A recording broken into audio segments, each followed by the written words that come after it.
know who needs a license.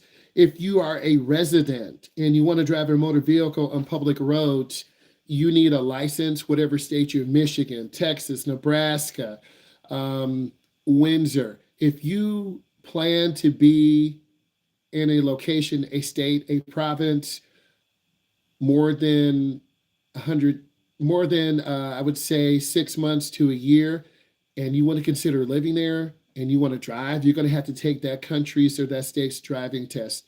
How many driving licenses are you allowed to have? It is one. Um, Many people who get in trouble in another state maybe drive to another state, try to get another license, and then pretend like, hey, my license is good. So you really need to understand it's one license per person. If you are over 18 years old, how many pieces of identification do you need to apply for a license? There are 5 pieces of identification. How many tests are you required to pass before you get your level one? There are 3. There's a written, a vision, and a physical standards test. Next, who is required to take the test? Anyone applying for their original operator's license. You're required to go through and take a knowledge test. That could be 18 questions, 24. Then from there, you're going to have to drive for at least 30 days. Then once you satisfy that requirement, you might have to take a vision test. Then you're ready to take your road test. Usually there are 2 groups of people. There are people under 18 who are in a driver's education program. They are required to drive 6 drives, 8 drives. Every state is different. You have to take a knowledge test, 80 questions, 100 questions. You pass the test, you do your driving. The paperwork is turned into corporate, but then you got to drive with your parent or guardian. We have something called a graduated license. This requires your parent or guardian to drive with you 6 months, 8 months, 12 months. Then after a certain amount of time, you come back for segment 2. So it really varies on the state you live in and the requirements, which I think is really good because we have a lot of young drivers making terrible mistakes and killing themselves. What is a restricted license? This is a license that is issued to people with special needs, including members who have demonstrated family hardship, people with certain illnesses, or who have failed to drive safely. Um, it really depends on your training, what you learn. Do you get in accidents? Are you getting a lot of tickets? Because if you get a lot of tickets, you're going to get a letter. And this letter is a red envelope, and it's going to have your name on it. And unfortunately, Dave, when it happens, you're going to be called into an office, and it's called a reexamination. And they're going to reexamine you, ask you, why did you get so many tickets? What happened? And they're going to put you back on a permit level where you might have to go back to driving school or go to a special school to teach you defensive driving. So every state is different. Every province is different. If you move and live in a different address, what should you do? You need to go to Secretary of State and get a change of address because that is one piece of identification. A permit or a driver's license is an important piece of identification. Where do you go to obtain your driver's license? You go to the Secretary of State. People go there to transfer titles. If you buy a car, they go there to take a special test for truck drivers. You may have to go there to be re-examined. You may have to go there to be examined, maybe if you had a stroke or seizure. And then you're going to have a doctor's excuse to verify that you're okay to drive. And then you might be examined by a member of the state that will take you on a special route that has right turns, left turns, lane changing. And as a result, if you pass, you might have a restricted license. Students under 14.8 are allowed to take driver's education. The correct answer is false. You have to be 14.9. Every state's different. Every province is different. Is it what is necessary to take along with you to apply for your driver's license? You need your birth certificate. You need your state ID. You need your passport, your social security card, two proofs of a resident, driver's license certificate, your parent or legal guardian.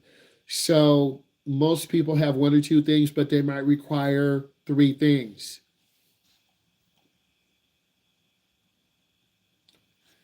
Next, um, when I receive a level one learner's license, with whom may I drive? A licensed driver over 21. Every state is different. The state feels like once you hit 21, you should have enough experience driving. Let's pretend you got your license at 16 and a half, 17 and a half, 18 and a half, 19 and a half, 20 and a half, 21 and a half. You've been driving about 5.5 years. You should be able to coach someone, be a co-pilot. Once your level one license has been issued, uh, you must practice at least how many days before taking your road test? That's kind of a trick question. It's 180 days. So make sure you understand this. Next, uh, you may get your level two license when that is, you have to pass your segment two, driver's education. You need to pass your road skills test and at least be 16 years old. Some of you will have a late birth date. Some of you will have an early birth date. Your parents might hurry and get you in driver's ed, but then they realize it hasn't been 3 months, 6 months, and then you have to wait. So it really depends on when your birthday is, when your parents want to try to get you in driver's ed. They're different variables. Some of your parents try to enroll you early, but then they realize you got to wait till next January, man. Or you have to wait until the next driver's ed class comes. So some of your parents try to do you a favor. Some parents don't do you a favor. Some parents are doing you an injustice because you don't have enough experience and then they're trying to rush you to get your license. So I've seen both sides of it. When may you get your level three license? You may get your level three license when you're 17 years old, when you've driven 12 months violation free, at least 6 months on level two. So some of you are trying to say, well, I'm 16. I can drive next summer. No, you can't. Or I'm 17. I can drive right. No, you can't. A lot of you don't read the rules and laws to the Secretary of State, and then you get really upset and angry, but get upset and angry at yourself because the time is set for you to practice with mom, practice with dad. And if you don't do this, you won't really recognize dangerous situations.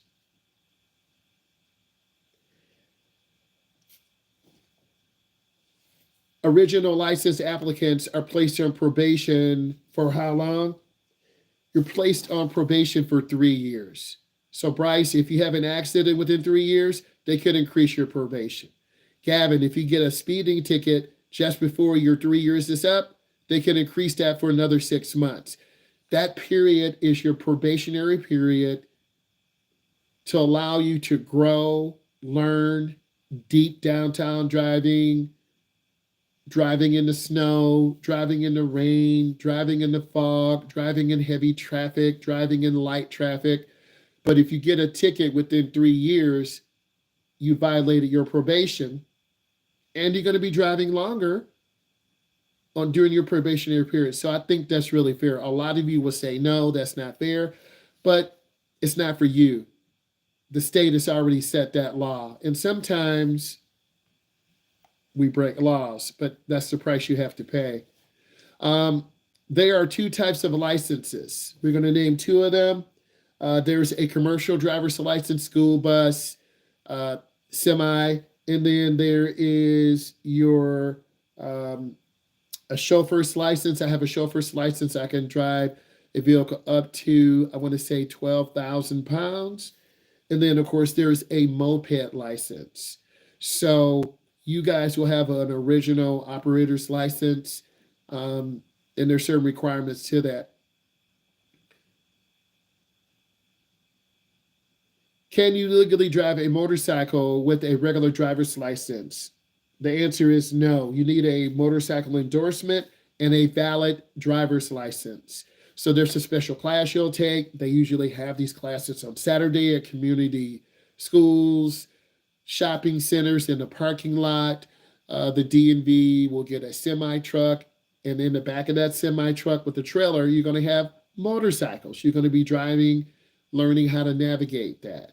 So it's pretty cool, but some of you do want to do that, some of you won't.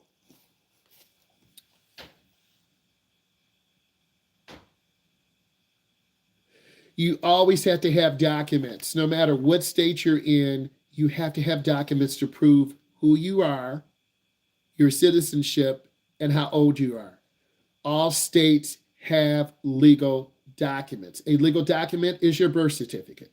A legal document is your social security card. A legal document could be a state ID. So it varies from state to state.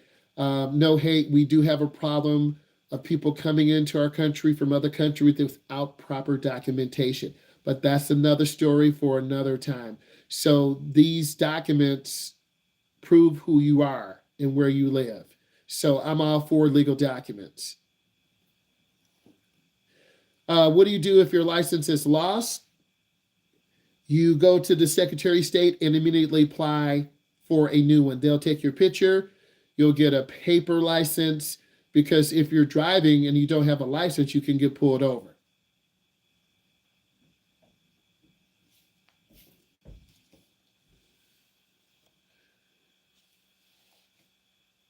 How do I renew my license? You renew your license by going to Secretary of State. You can do it by mail, do it online before your birth date. If you do it after your birth date, you will have to go into the office and take the test in person. If I'm stopped by the police for any reason, I must present what documents? Your driver's license, proof of insurance, and vehicle registration. If you don't have any of those documents, you will be arrested. Your car will be impounded.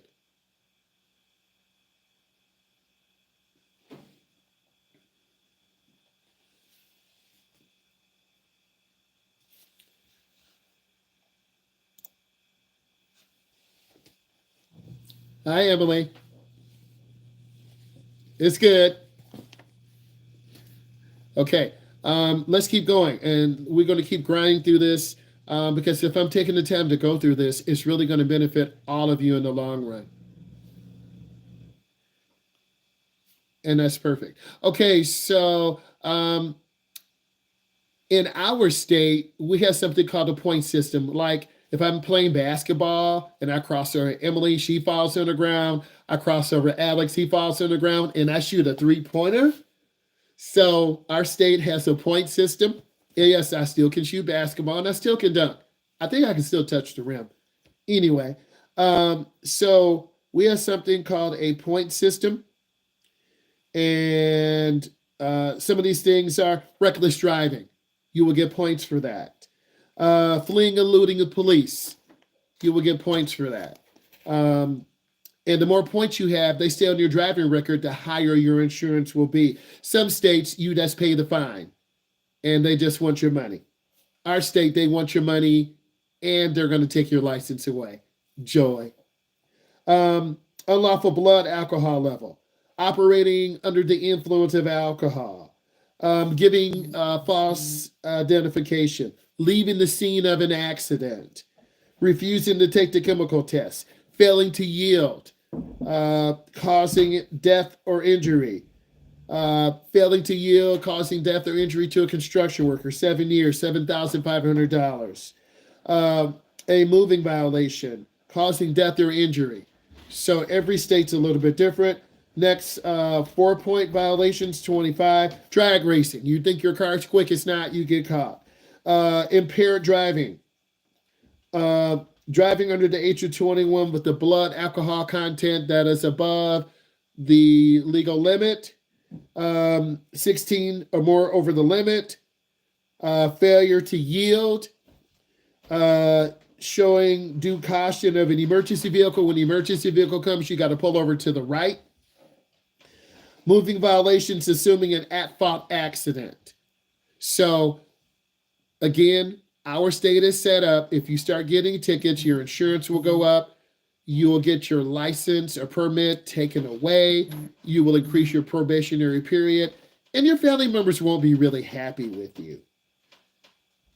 3-point violations: careless driving, disobeying a traffic signal, running a light, stop sign, traffic signal, blowing a stop sign, improper pass, 11 to 15 over the speed limit. Next, failure to stop at a railroad crossing, failure to stop with the school bus. So these things are designed to punish you. I need all of you to type in 2 things you learned. Everyone put in 2 things you learned right now. And then I'll be calling on someone else to do the rest. 2 things you learned.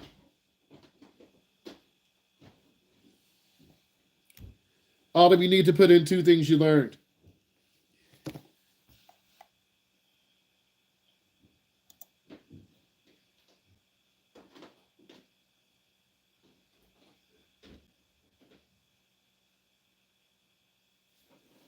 All right, while you guys are putting in 2 things you learned, we're going to have that discussion about beginning drivers, experienced drivers making the decisions. Stay away from big trucks. Big trucks have large blind spots, left side, right side, front, and back. Pay attention to lights. We know beginning drivers are overwhelmed. It's called information overload. And if you have information overload, you will miss lights. You will turn on the wrong blinker. You might rear end someone. So these are the things that beginning drivers do. And it's my job as your coach, as your teacher, is to help you snap out of it. Tell a dad joke, make you smile, have you increase your following distance. Left turns are the most dangerous. You're turning across oncoming traffic. We know beginning drivers go in the wrong lane. If you go too fast and wide, you're going to go in the right lane, the curb lane, and hit a car. If you overturn the wheel, you're going to go cross the double yellow and hit a car head on. I've seen those type of accidents before. As an instructor, I make sure that you don't go into the turn too fast. A lot of beginners have too much speed coming into the turn and they overturn. So in some cases, I will just hold the bottom of the wheel so you don't overturn and crash. Watch your mirrors. A lot of beginning drivers, no, you'll get dunked on. Don't say random stuff. A lot of drivers get overwhelmed and they panic around semi trucks. And if you stay around semi trucks long enough, the driver will actually forget we are there. There are 4 blind spots: left side, right side, front, and back. So we got to get into those zones and get out. We want to try to pass on the left. And if we can't pass on the left, we got to go through quickly on the right. Don't cut trucks off. You want to stop at stop signs for at least 3 seconds. A lot of beginning drivers roll stop signs. You feel comfortable rolling stop signs. You actually don't stop. And as a result, you're going to end up getting a ticket or getting an at-fault accident. And if you make it 2 or 3 years, you're going to start blowing stop signs without thinking about it. And then you're going to get a ticket. You do have to stay alert consistently, but because you're a beginner, you don't know how to stay alert. And when you don't know how to stay alert, that's when you become dangerous. Example, driving in a school parking lot, driving in a neighborhood in the morning when the school bus comes. Example, leaving your school parking lot at the end of school. The seniors and juniors are speeding out. Some teachers are speeding out. The school buses are there to get those high school students, drop them off, get back to the elementary to pick up the little kids, and they head to the back for a basketball game. We can do all things. You do have to be alert. Don't trust all drivers on the road. I would say learn the positive things beginning drivers do. Learn drivers who are driving at the speed limit. Drivers who are driving faster than the speed limit, increase your following distance. Drivers who are cutting in and out of traffic, stay away from them. Drivers who have really lifted and big trucks, they're going to blind your view in front, so increase your following distance. You will learn those must learns as you drive. And if your parents don't trust you, your driving instructor didn't really teach you, you really won't learn those skills, and you're going to be 18 or 20 or 24, and you've only really driving in your neighborhood. You haven't done a deep downtown drive. You haven't left the state. You haven't really driven at night. So there are a lot of different issues. Why? Big trucks, be a defensive driver, always be aware. You'll learn from good drivers, good speed control, good spacing, using your blinker, yielding, allowing pedestrians to walk. It does take time. Watching the cams. I recommend all of you get dash cams. There's no particular brand.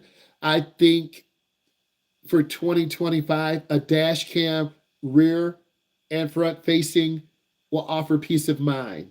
And then you can prove to your parents, see, mom and dad, I'm a really good driver. It was not my fault. You're right, honey. You are a good driver. You just need to pay the deductible. That's $1,000. But mom, it wasn't my fault. Still, we have $1,000 deductible because our insurance is lower. Okay, it could not be your fault, and your insurance still could get raised, because the goal of insurance companies is to keep money, not pass money out. Watching the cams show the more common accidents that can happen and show what not to do. And I think as you go on, you could be doing everything right and still get hit. Example, you can make a beautiful left turn. Someone goes really fast. They try to run the light. They have so much speed, they sideswipe you and pushes you into a car. So you really have to analyze, this intersection is dangerous. I'm going to let this car go. They're going to run the light. But you have to have experience. Always pay attention to your surroundings to make sure you have a dash cam, make sure your signals are on. You want to make sure your headlights are clean, your tail lights are clean, your blinkers work, your windows are clean. That's if you really want to become a good driver. You're learning what people are capable of. You don't know yet what people are capable of. Awareness, always look at intersections, stay away from trucks. So I thought those things are very, very positive. Look at these videos. I'll go live later. Thank you. Bye.